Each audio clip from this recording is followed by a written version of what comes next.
10-й танковый биатлон, ведь в 2013 году по инициативе министра обороны Российской Федерации, героя Российской Федерации, генерала армии Сергея Кужегетовича Шойгу, на полигоне Алабино впервые проводился конкурс «Танковый биатлон», который впоследствии и стал родоначальником армейских международных игр. В этом году в армейских международных играх 34 конкурса. В первых состязаниях танкистов принимали участие команды из 4 стран – России, Казахстана, Белоруссии и Армении. Ну а в этом году в танковом биатлоне участвует 21 государство. В первом дивизионе Азербайджан, Монголия, Вьетнам, Венесуэла, Узбекистан, Казахстан, Киргизия, Россия, Беларусь и Китай. И во втором дивизионе Лаос, Армения, Сирия, Мьянма, Иран, Мали, Зимбабве, Южная Осетия, Абхазия, Таджикистан и Судан. Два дивизиона в соответствии с рейтингом прошлого года устанавливается и определяется последовательность участия и последовательность как раз-таки нахождения команд в том или ином дивизионе. Есть возможность у команды второго дивизиона, занявшей первое место в этом году, попасть в первый дивизион уже в следующем году. Собственно говоря, как и у команды первого дивизиона, занявшей последнее место, попасть в следующем году во второй дивизион. Однозначно такие команды будут. Ну что ж, это соревнования, есть сильнейшие, есть то немного послабее, собственно говоря, поэтому первый и второй дивизион. Итак, друзья, судьи этого заезда: Рустам Садиков от Киргизии, Ильнар Сагдиев от Российской Федерации, от Республики Беларусь Андрей Некрашевич и от Китайской Народной Республики Юхун Жен.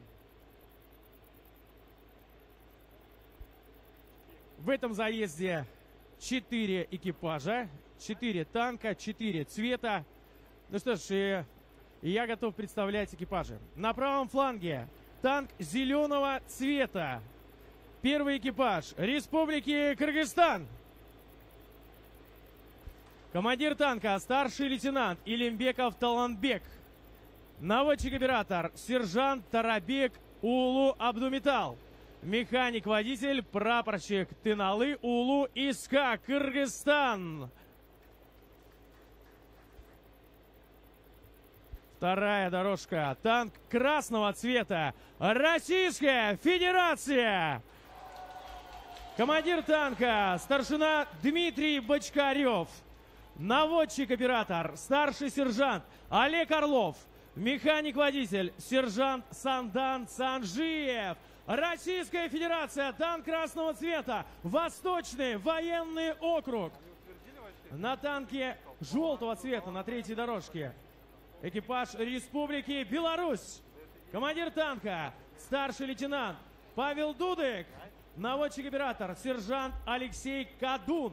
Механик-водитель прапорщик Константин Гайворонюк, Беларусь. И на левом фланге танк синего цвета. Экипаж Китайской Народной Республики. Командир танка Пань Юе. Наводчик-оператор сержант Хуань Минфэнь. Механик-водитель старшина 3-го ранга Цао Лай Цюнь. Китайская Народная Республика. Ну что ж, друзья, экипажи представлены. Это телеканал «Звезда», это полигон Алабино. А с вами комментатор танкового биатлона Николай Федоров. И звучит сигнал на полигоне Алабино.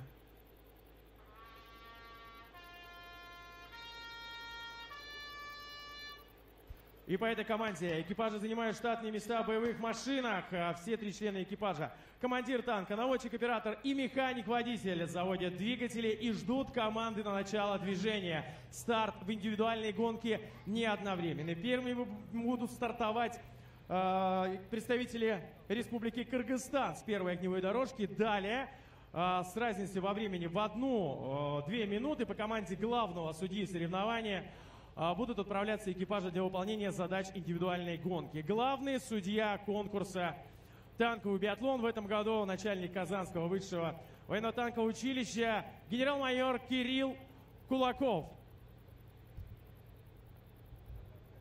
Итак, принимает сейчас главный судья конкурса доклады от тренеров о том, что командиры танков готовы начать движение. После того, как будут приняты все доклады, будет, собственно говоря, и подана команда. А вот и команда, друзья. Ну что ж, пожелаем удачи. Кыргызстан на трассе индивидуальной гонки танкового биатлона. Заезд начался. Это первые экипажи. Первая череда выступлений всех первых экипажей первого дивизиона. Итак, в индивидуальной гонке первое препятствие, которое ожидает экипажи, это «Змейка». И уже сейчас довольно-таки быстро и ловко преодолевает механик-водитель кыргызской команды, прапорщик Таналы Улу Искак, данное препятствие. Участок маневрирования нужно пройти, не зацепить ни один из ограничительных столбов, выйти в створ и продолжить движение на участок загрузки боеприпасов.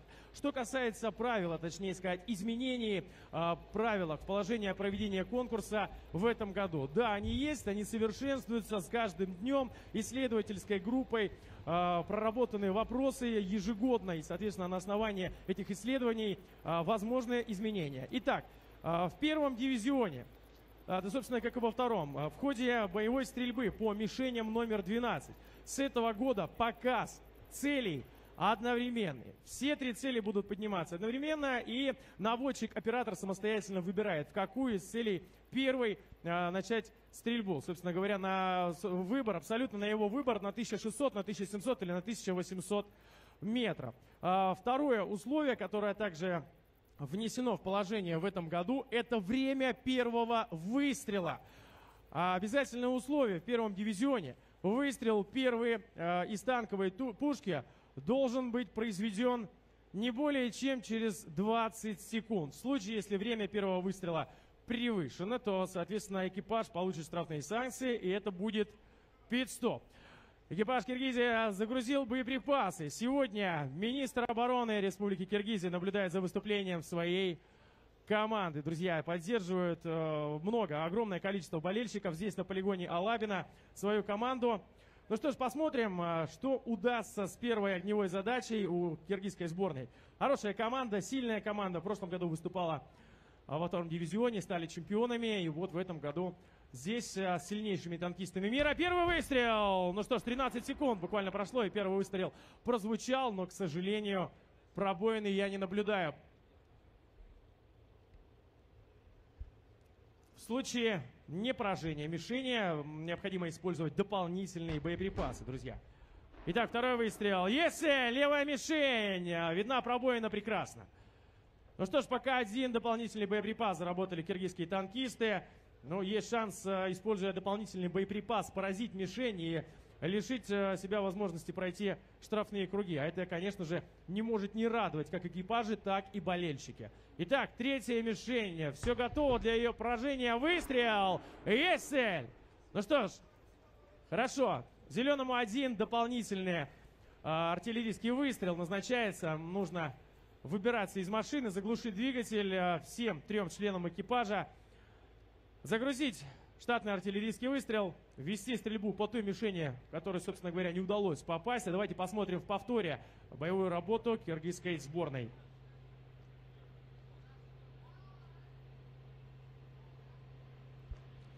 Первый выстрел, к сожалению, оказался неудачным. Ну, быть может, поспешили, поторопились, все же стараясь успеть. Во время первого выстрела 13 секунд мы наблюдали как раз-таки отсечку по времени. Первый выстрел прозвучал, но, тем не менее, не оказался успешным. Итак, зеленый докладывает сейчас о том, что готов к ведению огня. Боеприпас загружен. Третья мишень. Правая мишень на экране без пробоины.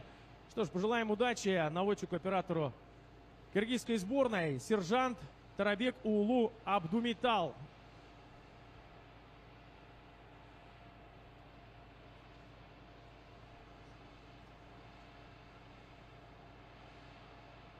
Собраться внимательно. Здесь уже нет необходимости торопиться. Здесь нужно сконцентрировать все внимание и отработать на оценку отлично. В случае не поражения мишени и дополнительным боеприпасом в том числе, команде придется пройти 2 штрафных круга за одну непораженную мишень. Это тоже касается изменений этого года. Если ранее за не попадание по цели, любой из целей танкового биатлона, штрафной круг назначался один, ну а с этого года все же принято решение главнокомандующим сухопутными войсками генералом армии Олегом Леонидовичем Сулюковым расставить приоритеты. Безусловно, в танковом биатлоне самое главное, самое важное — стрельба зрелищная. И, собственно говоря, танк и предназначен в первую очередь для того, чтобы стрелять из танковой пушки. Поэтому, если танкисты не попали в мишень номер 12 из танковой пушки, штрафных кругов больше на один. 2 штрафных круга за 12-ю мишень и по 1 штрафному кругу за непоражение целей. Мишень номер 25 вертолет и мишень номер 9 ручной противотанковый гранатомет. Ну что ж, продолжает вести поиск целей, друзья. Продолжает вести поиск целей наводчик-оператор. А в это время команда Российской Федерации стартует в танковом биатлоне 2022 года. Ну что ж, парни, на вас мы возлагаем огромную надежду. Восточный военный округ первыми выступает в индивидуальной гонке. Так принято решение тренерским штабом нашей команды. Хорошо, с легкостью сейчас проходит препятствие «Змейка». Участок маневрирования наш механик-водитель, сержант Сандан Санжиев. И экипаж выходит на площадку загрузки боеприпасов, 3 основных боеприпасов. Я думаю, что уже совсем скоро мы увидим с вами боевую стрельбу. Судья нашей команды в прошлом году был тренером, майор Ильнар Сагзиев. А если вернуться еще немного в прошлое, друзья мои, то Ильнар участвовал в танковом биатлоне, был чемпионом танкового биатлона в 2014 году. Участвовал во всеармейских соревнованиях Вооруженных сил Российской Федерации. Был чемпионом и призером всеармейских соревнований. Но офицер растет и был тренером, потом стал старшим тренером. И вот в этом году судья команды Российской Федерации. Прекрасная слаженная работа наших парней. Сегодня, друзья, наблюдает за нашей командой, поддерживает, болеет за наших ребят главнокомандующий сухопутными войсками генерал армии Олег Леонидович Сулюков, и также заместитель министра обороны Российской Федерации, герой Российской Федерации, генерал-полковник Юнусбек Бамадгареевич Евкуров. Итак, друзья, ну что ж, выстрел. Давайте будем ждать выстрел нашей команды.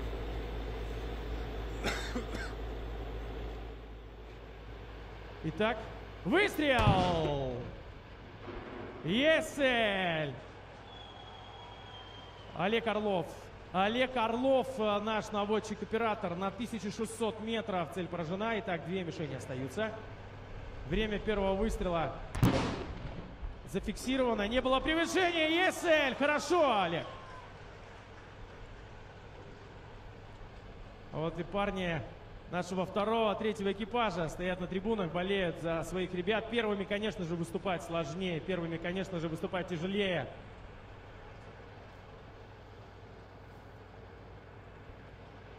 Итак, продолжает ведение поиска цели. Олег Орлов. Ну что ж, внимательно, очень внимательно, осторожно. Собравшись с мыслями, с силой, с духом. Не переживать, не волноваться. Конечно, невозможно не переживать, не волноваться. Танкисты тоже люди. Танкисты тоже люди, безусловно.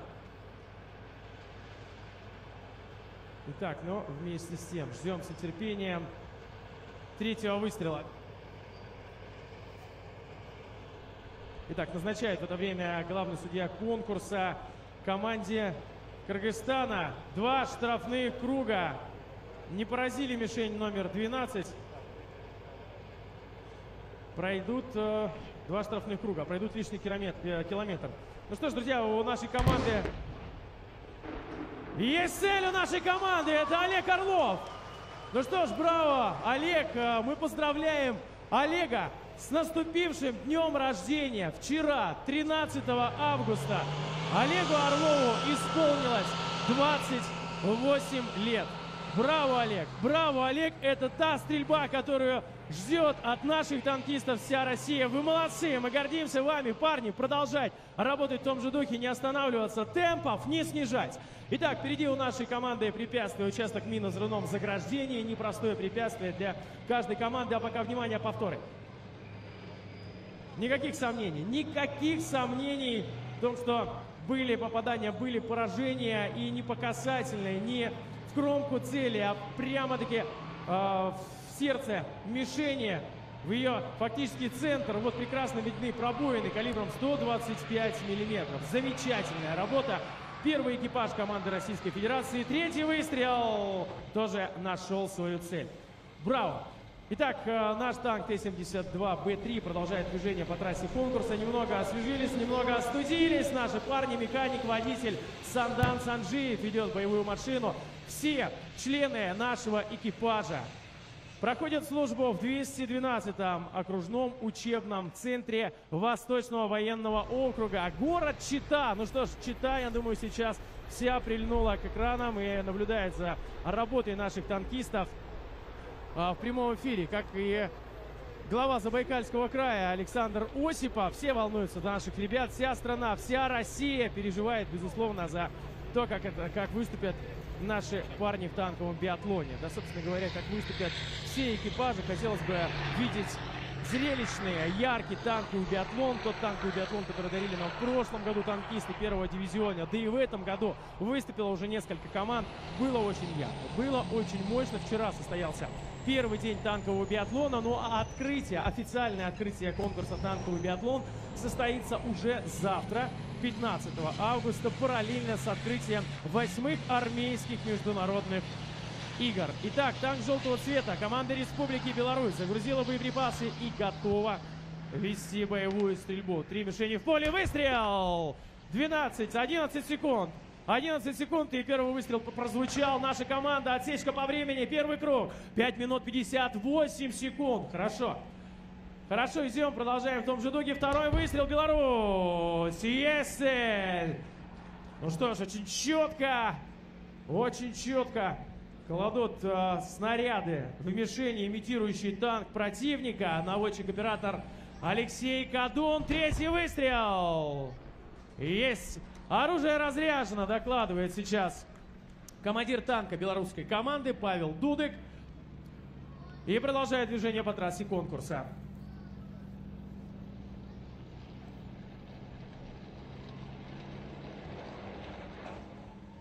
Итак, друзья, ну что ж, белорусская команда провела серьезную работу над ошибками. Мы все помним, что прошлый год был не совсем, скажем, удачный для выступления команды. Не удалось пройти финал белорусским танкистам. Но парни время зря не теряли. Весь год готовились, тренировались. Ну и, собственно, вот первая ласточка показывает нам наводчик-оператор ту стрельбу, которую достоин первый дивизион, ту работу, которой действительно достойны финалисты танкового биатлона. Не будем забегать вперед. Финал будет 27 августа. Ну и позже, конечно же, мы о нем поговорим. Единственное, что могу сказать, что в финал пройдет 4 команды первого дивизиона. А по итогам индивидуальных заездов состоятся 2 полуфинала. В каждом полуфинале по 4 команды, сильнейшие команды по итогам индивидуальных заездов, индивидуальной гонки конкурса «Танковый биатлон». Танк синего цвета, Китайская Народная Республика. Ну что ж, невооруженным взглядом видно, что это не Т-72Б3. Команда Китая использует возможность прибыть со своей техникой, на своей технике выступать в конкурсе. Это не воспрещается, если тактико-технические характеристики танка сопоставимы с танком Т-72Б3. И есть такой танк в Китайской Народной Республике. Это танк тип 96Б. Традиционно уже несколько лет, более 3 лет выступает команда именно на этом танке. Посмотрим, что получится у китайской сборной в этом году. В повторе давайте понаблюдаем за работой белорусских танкистов. Очень хорошо, очень яркая стрельба. Прекрасные попадания в центр цели, фактически каждый выстрел. Экипаж команды Республики Кыргызия, к сожалению, не прошли препятствия противотанковый ров. В повторе нам, я думаю, покажут обязательно. Зайдут на пит-стоп. Ну а что касается нарушений порядка преодоления препятствий, если механик-водитель нарушает порядок преодоления любого из препятствий, выстрел! Команда Китая, мишени на экране. Первая мишень поражена, есть пробоина.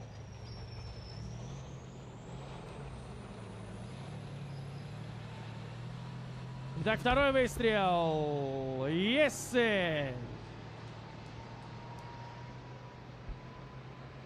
И продолжает ведение поиска цели наводчик-оператор китайской сборной. Сержант Хуань Миньфень. 8 лет уже в вооруженных силах Народно-освободительной армии Китая.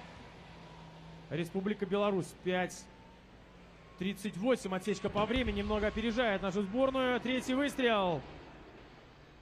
Итак, один дополнительный, друзья мои, один дополнительный боеприпас команда Китайской Народной Республики заработала. Был рикошет, скорее всего, это недолет, и снаряд просто отрикошетило от земли, и он уже снес мишень. Конечно же, это не считается за попадание, поэтому придется загружать один дополнительный боеприпас. Ну а наша команда, сборная России, загружает боеприпасы для ведения стрельбы по мишени номер 25. Вертолет! Есть, друзья мои! С первой очереди наш командир танка Дима Бочкарев справляется с этой задачей. Срабатывает фаер, ярко дымится и говорит нам о том, что наш командир танка умеет стрелять. Умеет стрелять из зенитного пулемета «Корт». Дмитрий Бочкарев на экране, наш командир танка. Восточный военный округ, Забайкальский край, болеет сегодня за своего любимого, дорогого мужа. Жена Анна смотрит в эфире за выступлением своего дорогого супруга, как и, конечно же, родители, как и весь Забайкальский край и вся Россия. И еще один выстрел. Есть цель. Дополнительным боеприпасом, дорогие друзья, поразили мишень номер 12. Китайские танкисты, наводчик-оператор все же собрался и сумел таки лишить свою команду штрафных санкций. Команда Китайской Народной Республики не пойдет на штрафные круги. Итак, здесь осторожно механику-водителю. Осторожно механику-водителю. Помеха справа. Нужно пропустить российскую сборную. Вперед, Россия! Вперед! Наши парни продолжают движение. Будут завершать второй круг. Немного, совсем немного остается. Очень внимательно и очень осторожно нужно вести машину. Конечно же, нужно спешить и нужно торопиться, но не нарушать порядка преодоления препятствий. Еще раз напомню, если экипаж нарушает порядок преодоления препятствий, любого препятствия трассы конкурса, то экипаж направляется на пит-стоп. 8 площадок штрафного времени. Эти самые пит-стопы ожидают, злостно ожидают, когда же экипажи нарушат порядок преодоления препятствий и будут тратить драгоценное время. Никому абсолютно не желаем того, чтобы были нарушения. Очень хочется видеть танковый биатлон без ошибок. Но это соревнование, это спорт настоящих мужчин. И, без ошибок, наверное, невозможно. Потому что все мы люди, и знаете, танк, разговаривая с экипажами, они к нему относятся как к живому. Они к нему реально, друзья мои, относятся как к живому. Он тоже как член экипажа. Четвертый человек фактически в команде, в экипаже это танк, наш красавец, красный, яркий, Т-72Б3. Отечественный танк, основной танк сухопутных войск России. Друзья мои, и не могу не напомнить о том, что 1 октября в Российской Федерации отмечается День сухопутных войск в соответствии с указом президента Российской Федерации 31 мая 2006 года. Главнокомандующий сухопутными войсками генерал армии Олег Леонидович Солюков. История сухопутных войск берет начало аж с 1550 года. Именно в этот день царь Иван Грозный издал указ об помещении в Московском и окружающих уездах тысячи служивых людей. Именно этот день считается Днем сухопутных войск, друзья мои. 1 октября. Не забудьте поздравить всех, кого жизнь связала с сухопутными войсками России. Поздравьте наших ребят, которые проходят службу, ветеранов, военных пенсионеров, курсантов, солдат, сержантов, всех. Друзья мои, что ж, продолжается движение по трассе нашей команды. 13 минут 28 секунд. Второй круг уже позади. Остался третий круг. Впереди третий круг и еще одна боевая работа. Танк желтого цвета. Белорусская сборная справилась с очередной задачей. Это был командир танка, старший лейтенант Павел Дудык. Поразил мишень номер 25 и продолжает движение по трассе конкурса команда Республики Беларусь. Китайский экипаж 7 минут 11 секунд после выполнения задач второго круга. Ну что ж, у нас все команды на втором круге, за исключением российской сборной. Останавливается наш экипаж на участке остановки в обозначенном месте. Это новый участок на трассе конкурса «Танковый биатлон». Заменена гребенка в этом году. На этом участке необходимо экипажу остановиться и установить на штатное место пулемет. На втором круге устанавливается зенитный пулемет для стрельбы по мишени номер 25. Как раз сейчас мы видим ее на экране. По ней ведет стрельбу командир танка Республики Кыргызстан. На третьем круге, на участке, где необходимо установить пулемет, устанавливается пулемет ПКТ для стрельбы по мишени номер 9. Продолжает ведение боевой стрельбы, но пока фаер не сработал, друзья мои. Пока фаер не сработал, мы видим, как попадает в мачту. Попадают в мачту пули немного ниже мишени. Рикошетят, и виден немного дымок, но это не фаер. Когда сработает фаер, мы это увидим воочию. Это действительно очень ярко. Но тем не менее, друзья мои, эта техника всякая бывает. И если фаер не сработал, а команда попала в цель, то об этом обязательно узнает судейская коллегия. Потому что после каждого заезда на осмотр цели выдвигаются судьи этого заезда, осматривают мишени, фотографируют мишени. И на заседании судейской коллегии под руководством главного судьи конкурса генерал-майора Кирилла Кулакова все эти вопросы обсуждаются, и спорных вопросов не будет.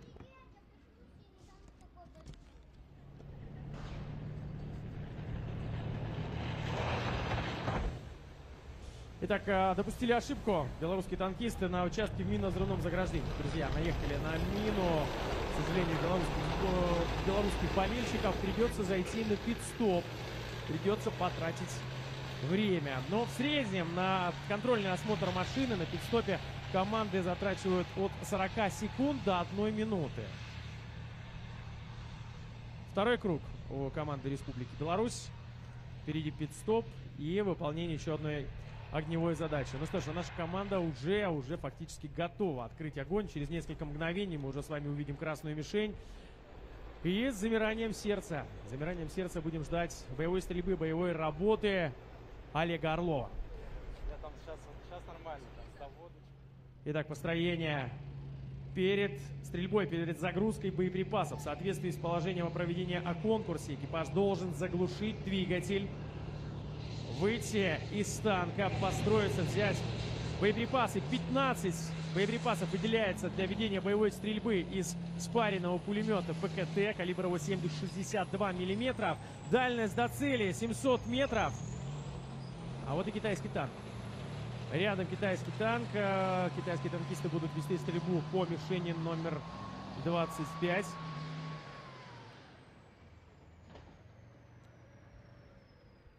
Загружают боеприпасы. Готовят пулемет китайские танкисты. Работает весь экипаж. Весь экипаж слаженно.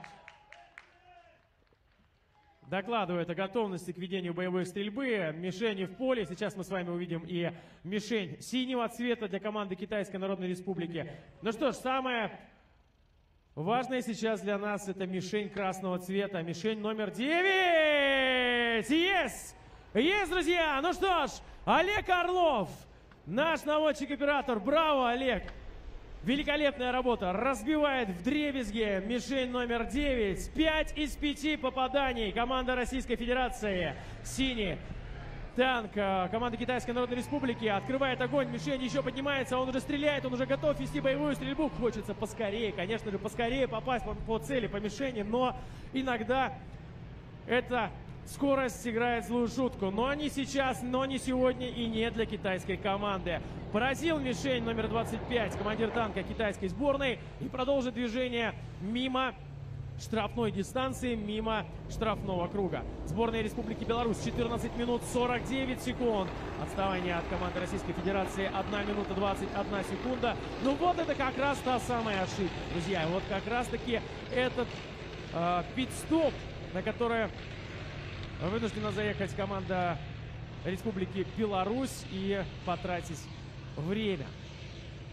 скоростной участок. 80 км в час зафиксирована скорость уже у наших танкистов. Механик-водитель ведет боевую машину Сандан Санджиев, разгоняя танк до такой скорости. Ну что ж, несмотря на то, что тактико-технические характеристики, официальные тактико-технические характеристики танка Т-72Б3 говорят нам о том, что танк развивает скорость до 70 километров в час, но на пределах мощности экипажи танковые показывают нам в танковом биатлоне, что танки способны на большее. Танки способны на большее, и многие команды на скоростном участке развивают такую скорость 78-80 км в час. Пока рекорд остается не побитым. Наш экипаж в 2020 году установил рекорд 84 км в час. Друзья мои, пока этот рекорд остается не побитым. Но, может быть, и правильно, пусть он останется рекордом, потому что, конечно же, с такой скоростью связаны опасности, которые могут поджидать танкистов, поэтому спешить, нужно спешить, но не терять бдительность, быть предельно осторожным и внимательным. Итак, глубокий поворот. Команда Китайской Народной Республики продолжает движение по трассе конкурса. Впереди еще третий круг. Немного заносит, посмотрите, торопится механик-водитель, но выравнивает танк тип 96Б, основной танк сухопутных войск Народно-освободительной армии Китая. Ну, во многом схож по техническим характеристикам с нашим Т-72Б3. Прошли препятствия вброд, не было никаких проблем. На препятствии вброд основным является выход на противоположный берег без остановки и скатывания назад. А вот и наши парни, а вот и наши красавцы. Ну что, Россия, встречай первый экипаж нашей команды. До финиша считанные секунды. Индивидуальная гонка танкового биатлона 2022 года. Российская Федерация. Первый экипаж выступил. 21 минута и 9 секунд. 21 минута и 9 секунд, друзья мои, на данный момент у команды Российской Федерации. Это был первый экипаж. Командир танка Дима Бочкарев, наводчик-оператор Олег Орлов. Еще раз мы поздравляем его с днем рождения. И сержант Сандан Саджиев. Парни, вы молодцы. Вам аплодирует вся судейская вышка стоя. Браво, бравые аплодисменты. Показали все, на что способны. Восточный военный округ. Вы настоящие молодцы. Ну что ж, впереди выступление у нашей команды. Еще второй и третий экипаж.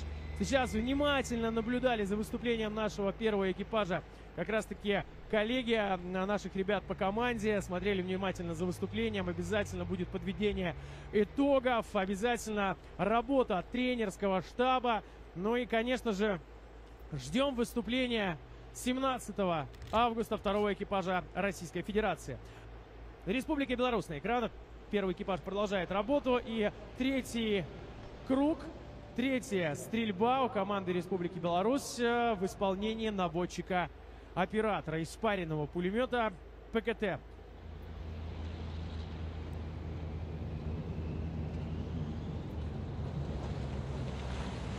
Итак, идет подготовку наводчик-оператора к ведению боевой стрельбы. К ведению боевой стрельбы. Ну что ж, удастся ли поразить мишень? Желаем удачи нашим друзьям, нашим дорогим братьям-белорусам справиться с этой целью, справиться с этой мишенью, как и всем командам, участвующим в танковом биатлоне. Команда Российской Федерации, весь организационный состав конкурса, да и все вооруженные силы, конечно же, поддерживают команды, участвующие в танковом биатлоне. Ведь танковый биатлон — это игры дружбы, состязания дружбы, в которых танкисты встречаются на грозной боевой технике как друзья. Ну что ж, браво! Наводчик-оператор Республики Беларусь. Блестящая работа. Сержант Алексей Кадун вел боевую стрельбу и поразил мишень номер 9.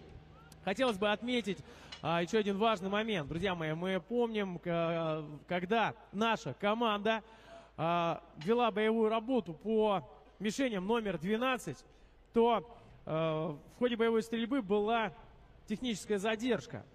По третьей мишени была отсечка по времени около 50-58 секунд, если не ошибаюсь, была техническая задержка. Обязательно разберется в этой задержке техническая комиссия. в которую входят представители, в том числе и стран-участниц конкурса, представители Уралвагонзавода, вынесет свой вердикт. И если вины экипажа в технической задержке не было, то, возможно, время, затраченное на вот эту самую как раз-таки задержку, будет вычтено. Ну, а если вина экипажа, то время останется таким, какое оно и есть. Итак, команда Китайской Народной Республики, танк синего цвета на экранах. 4 мишени из 5 поражено. Впереди еще одна цель, впереди еще мишень номер 9. 17 минут 50 секунд у команды Китайской Народной Республики от начала движения по трассе конкурса, в индивидуальной гонке конкурса. Ну а белорусская сборная уверенно отправляется на финиш. 21 минута и 9 секунд. Участок мин на взрывном заграждении. Непростое препятствие. Непростое препятствие, в первую очередь непростое оно тем, что заходят на это препятствие танкисты после скоростного участка. Порой разогнав танк до предела скорости, некоторые механики водителя не успевают выровнять боевую машину, зайти на свою дорожку так, чтобы не зацепить мины. А нужно пройти как раз-таки весь этот участок мин на взрывном заграждении, пропуская мины четко между гусениц. Команда Китая заходит на препятствие Косогор. Два Косогора, между ними Искарп. Искарп преодолевается. Белый флаг поднимает полевой арбитр. Косогор пройден верно, правильно, проблем не было. Ну а Искарп преодолевается без остановки. Более 40 тонн весят боевые машины. И с такой легкостью взбираются на препятствие высотой 90 сантиметров. Ну что ж, танкам такие препятствия не страшны. Ошибку может в первую очередь допустить лишь только механик-водитель, неправильно выбрав передачу. В этом случае танк может остановиться или, так сказать, не суметь взобраться на данное препятствие. Но в первом дивизионе таких проблем, я думаю, не будет ни на одном из препятствий, потому что в этом году команды в первом дивизионе, да как и ранее, очень сильные, очень подготовленные. Вчера выступали Вьетнам, Венесуэла, Узбекистан, Казахстан. Традиционно Казахстан очень сильный и ярко выступили. Узбекистан нас радует, безусловно, своей боевой стрельбой и попаданием по цели. Монголия, Азербайджан не выступили немного хуже, но это только первые экипажи, друзья. Только первые экипажи. Впереди еще все может измениться для многих команд, как в лучшую, ну и, безусловно, так и в худшую сторону. Итак, синяя мишень появится уже через несколько мгновений. Это мишень номер 9 команды Китайской Народной Республики. Наводчик-оператор будет вести боевую стрельбу. А сборная Беларуси, первый экипаж, завершил выступление в индивидуальной гонке. 23 минуты 20 секунд. Ну что ж, отставание от нашего экипажа на 2 минуты 11 секунд. Ведет стрельбу наводчик-оператор Китая. Пока мишень целая и невредимая. И зеленая мишень также в поле команда Киргизии. Также ведет стрельбу по мишени номер 9. Если команда Китая разбивает дребезги мишень, ну что ж, удастся ли также разбить мишень и киргизскому наводчику-оператору? Есть ли еще боеприпасы? Их 15 штук. Их 15 штук вполне достаточно для того, чтобы поразить мишень. Но главное справиться с волнением, я думаю, потому что подготовки уж точно должно хватать. Пока мишень целая и невредима, команды России, Беларуси и Китая выполнили задачу на оценку отлично. 5 из 5. Приветствую сейчас генерал-майор Некрашевич и старший прапорщик Михно свою команду. Руководитель команды, он же главный тренер и судья команды Республики Беларусь, приветствует своих парней, благодарят за замечательную работу. Но если вернуться в прошлый год, команда Республики Беларусь показала лучшее время в прошлом году 19 минут 39 секунд. Что ж, возможно, лучшие, сильнейшие экипажи будут выступать еще впереди. Но не будем загадывать и забегать вперед. Посмотрим. Посмотрим, друзья мои. Китай, Беларусь, Россия, Киргизия. Вторые экипажи выступают 17 августа, друзья. Да, поздравляет, жмет руку белорусским танкистам заместитель руководителя конкурса по соблюдению правил и положений конкурса «Танковый биатлон» генерал-майор Роман Бенюков. Итак, киргизская сборная продолжает движение по трассе конкурса. Придется пройти штрафной круг, друзья. Не удалось наводчику-оператору справиться с мишенью номер 9, но ни в коем случае не расстраиваться. Максимально быстро пройти штрафную дистанцию и продолжить движение по трассе конкурса, приближаясь все ближе и ближе к финишу. Команда Киргизии, напомню, в прошлом году заняла первое место во втором дивизионе, не оставив шанса, никакого шанса всем соперникам во втором дивизионе. Вырвала победу эту очень ярко и безоговорочно. Механик-водитель Минфен Хуан, наводчик-оператор Минфен Хуан, который вел боевую стрельбу по мишени номер 9 и сумел ее поразить, за что, конечно же, благодарят сейчас все болельщики китайской сборной.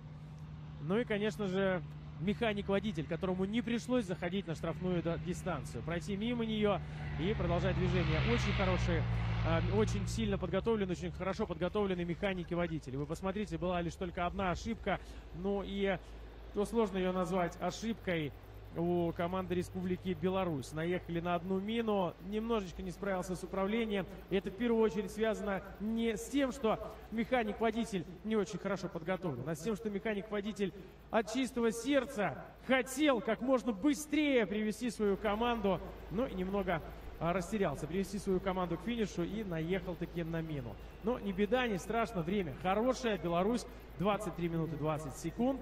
У китайской команды уже 24:15, будет немного больше до финишной линии. Остается совсем чуть-чуть, буквально считанные метры. Ну что ж, Китай, встречай своих танкистов. Вот он, синий танк, тип 96Б. Яркая команда, сильная команда. Наши друзья, дорогие партнеры из Китайской Народной Республики ежегодно принимают участие в танковом биатлоне. Финиш! И показывают достойную подготовку, яркие выступления. 24 минуты, 42 секунды, 5 мишеней из 5. Не было штрафных площадок. Ох, браво! Браво, китайские танкисты, вы настоящие молодцы. Великолепная работа. Ну что ж, друзья, еще раз кадры, которые вы сейчас наблюдаете, подтверждают ту добрую атмосферу, которая царит на танковом биатлоне. И даже во время заезда нет никаких спорных моментов. Наши руководители здесь на вышке, главный судья и помощник руководителя конкурса поздравляют, подсказывают, помогают командам. Безусловно, помогают каждой команде, ведь они в гостях. Они у нас в гостях, это наша земля, это наш родной полигон Алабино. И, конечно же, дома помогают стены, но вот ребятам помогаем мы. Браво, Китай! Первый экипаж отработал, показал хорошее время. 24 минуты 42 секунды. Приветствует руководитель команды и старший тренер сборной Китайской Народной Республики. В этом году обновлена на порядка 50% команда Китая. Тренерский штаб обновлен полностью. Прибыли новые военнослужащие, ну и сейчас поздравляют друг друга, жмут руки. Я думаю, будет о чем поговорить со своими коллегами своей команды, что-то подсказать, что-то рассказать. И ждем с нетерпением выступления вторых экипажей. Вторые экипажи выступают 17 августа. У команды Российской Федерации 21 минута и 9 секунд. Напоминаю о том, что сегодня еще состоится заседание судейской коллегии, на которой, ну, возможно, все мы помним. Еще раз расскажу всем о том, что, да, была небольшая техническая задержка у нашей команды. Вот теперь осталось разобраться технической комиссии. Была ли эта задержка связана с работой экипажа или вины экипажа в этом не было. Итак, команда Республики Кыргызстан приближается к финишу. И сегодня наблюдает за выступлением своей команды министр обороны Республики Таалайбек Барыктабасович Амуралиев. встречает свою команду, все болельщики, тренерский штаб. Ну что ж, хорошая работа. Хорошая работа. Киргизия выступает в первом дивизионе. Это уже достойно похвалы и, конечно же, громких аплодисментов, которые не смолкают звучать здесь на полигоне Алабино. Очень яркие эмоции царят на площадке, на центральной площадке, самой главной площадке армейских международных игр. Итак, экипаж команды Киргизской Республики. Командир танка, старший лейтенант Элимбеков Даланбек, наводчик-оператор сержант Тарабеков Улу Абдумитал и механик-водитель прапорщик Дыналы Улу Искак. Браво, команды! Это был первый дивизион. Завершили выступление первые экипажи.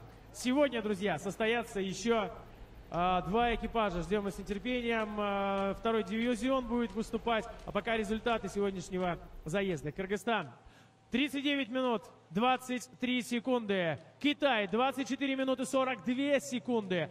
Беларусь 23 минуты 20 секунд. И Россия 21 минута и 9 секунд. Ну что ж, друзья, увидим мы сейчас с вами самые яркие, интересные моменты этого заезда. Мы в эфире телеканала «Звезда». Это полигон Алабино, и с вами комментатор танкового биатлона Николай Федоров. Впереди еще два заезда. Сегодня нас ожидает два заезда второго дивизиона, в которых сойдутся команды Ирана, Мали, Зимбабве и Южной Осетии. И в третьем заезде сегодняшнего дня экипажи Абхазии, Таджикистана и Судана. А сейчас предварительный рейтинг первого дивизиона. Замыкает на 8-ю строчку рейтинга первый экипаж Вьетнама. В целом, можно сказать, это рейтинг первых экипажей. 34 минуты 50 секунд. Ну а первые три строчки Россия, Беларусь и Китай. Время представлено на экране. Выступили все команды первого дивизиона, первые экипажи. Прошу прощения, 9-10 строчка. Не обозначил. Венесуэла замыкает строчку на 10-м месте пока. Ну что ж, и теперь яркие моменты экипажей, участвующих в сегодняшнем заезде. Команда Киргизии заняла 4-ю строчку. Хорошая команда, сильная команда, вырвавшись из второго дивизиона в первые. Ну, работает достаточно хорошо. Если сравнивать с выполнением задач вчерашних первых экипажей, тех, кто выступал вчера, вы знаете, далеко не худшее выступление. Далеко не худшее выступление, что нам подтвердил рейтинг первых дивизионов. Команда Киргизии не на последней строчке. А я напоминаю о том, что как раз-таки команда, занявшая последнее место в первом дивизионе по итогам финала эстафеты, отправится обратно во второй дивизион. Кто это будет, узнаем уже 27 августа. Итак, команда Китайской Народной Республики, первый экипаж Китая в этом заезде, занял 3-ю строчку. Ну что ж, работа китайцев всегда очень радует. Очень слаженные действия, очень подготовленная команда. Знаете, порой кажется, что работают не солдаты, а роботы фактически. Особенно это касается загрузки боеприпасов. Очень отлаженные действия с закрытыми глазами. Разбуди их ночью и скажи к загрузке боеприпасов приступить, они их загрузят за 3 секунды. Молодцы китайцы. Впереди еще выступления вторых-третьих экипажей. Узнаем, какие они нам покажут результаты уже совсем скоро. Ну что ж, и наши братья белорусы сегодня тоже нас очень здорово порадовали. Провели серьезную работу над ошибками после выступления в прошлом году. В прошлом году команде Беларусь не удалось прорваться и выйти в финал танкового биатлона. Выступали в полуфинале, но, к сожалению, заняли 6-е место. А вот в этом году очень хорошо выступает первый экипаж в индивидуальной гонке. И даже в какой-то момент на первом круге, вы вспомните, друзья, команда Республики Беларусь опережала наш экипаж. Но все же потом наши ребята смогли нагнать время и, допустив ошибку, механик-водитель белорусской сборной как раз-таки обеспечил своей команде отставание. Отставание, что и привело их на 2-ю строчку. Ну и наш красный танк, красная машина. выступал первый экипаж. Старшина Дима Бочкарев, командир танка, наводчик-оператор, старший сержант Олег Орлов и механик-водитель сержант Сандан Санжиев. Восточный военный округ, Читинцы, 212-й окружной учебный центр Восточного военного округа. Ох, какой яркий прыжок. Да, механик-водитель, молодец.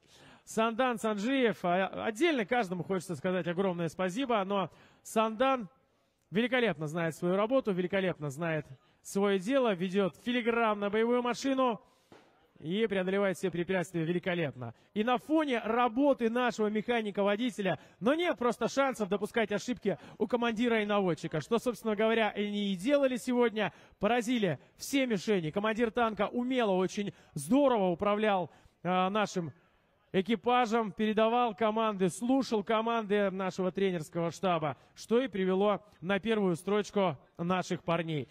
Итак, друзья, это полигон Алабино, телеканал «Звезда» и ваш комментатор Николай Федоров. Уже совсем скоро состоится очередной заезд, второй дивизион выступает. Мы желаем всем прекрасного настроения, берегите друг друга, любите друг друга и будьте счастливы. Ваше Министерство обороны Российской Федерации всегда рядом с вами. Спасибо!